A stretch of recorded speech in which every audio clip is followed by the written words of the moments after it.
Let's get to that aspect of this story. It's such a big part of this story. 138 people with connections to Canada on that plane. Well, the family of my next guest was on Ukraine International Airlines Flight 752. Hamed Esmaeilion's wife, Parisa, and his daughter, Rira, were among the victims. And Hamed is also the spokesperson for the Association of the Families of Flight PS 752 Victims. We've reached him in Aurora, Ontario. Hamed, you know, my condolences to you as always. It doesn't matter how many years pass. I'm sure the pain is still a big part of your life. Today, did you get any answers that perhaps eased some of that? Thanks for having me. If you want a simple answer, no. The answer is no. It was a very, very conservative approach to what Iran did. We needed to hear more about what really happened on January 8th, and we needed to hear that this report is not plausible, but we heard otherwise. And Mrs. Fox, you know, I asked her to tell us, is she okay with destroying the evidence? Is she okay with intimidating the witnesses? Is she okay with bulldozing the crash site? When we have had MH17 in the past, that they secured 50 square kilometers. In Lockerbie, they secured 400 square kilometers. But in Iran, what happened? 5 hours after what happened, they bulldozed the crash site. And, you know, we are happy that we were entitled to see the wreckage of the airplane. It's not acceptable for us. Families are very disappointed, and we wanted to hear more. Hamed, you know, maybe we have no control here in Canada over a report that is written by Iranian investigators. And, you know, the questions that it asked of why this happened may not be the same questions that we asked. So I can only ask you about Canada's comments, its reaction to this report. Did you hear what you needed to hear from Canada in terms of looking for more answers, of fighting for you? You know, I think we are alone on this, honestly. You know, I think we and the government and the safety boards, we are going in different directions.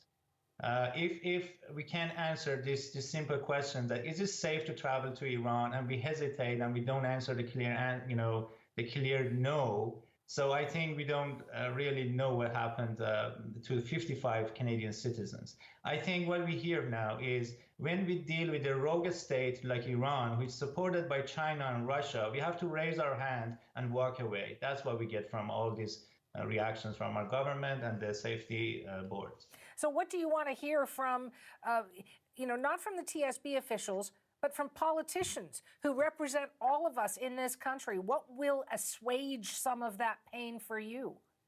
We have asked for several things in the past 14 months. We have asked for a condemnation in ICAO, independent legal team, put IRGC in the terrorist list, Magnitsky Act on the perpetrators. We have asked to be part of the negotiation and be in the investigation. All of them were denied and were not approved. And that's why we are here now. After 15 months, no answers, no justice. And speaking of that 15 months, how has your heart survived those 15 months, sir?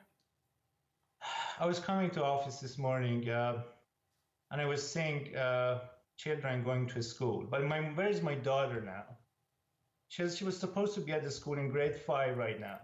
But she's in a cemetery in Elgin Mills. And this is not right. We deserve to know the truth. And I want to know what happened to my wife and my daughter. This is my right. And none of these press conferences, none of these politicians answer me. I have to beg.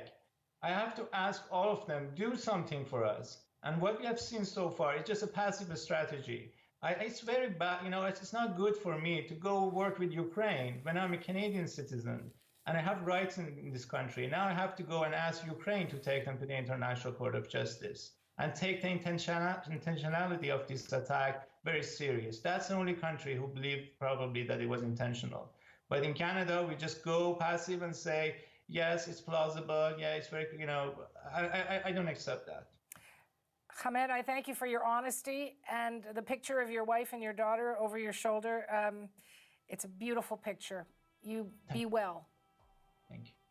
Hamed Esmaeilion is the spokesperson for the Association of the Families of Flight PS 752 Victims.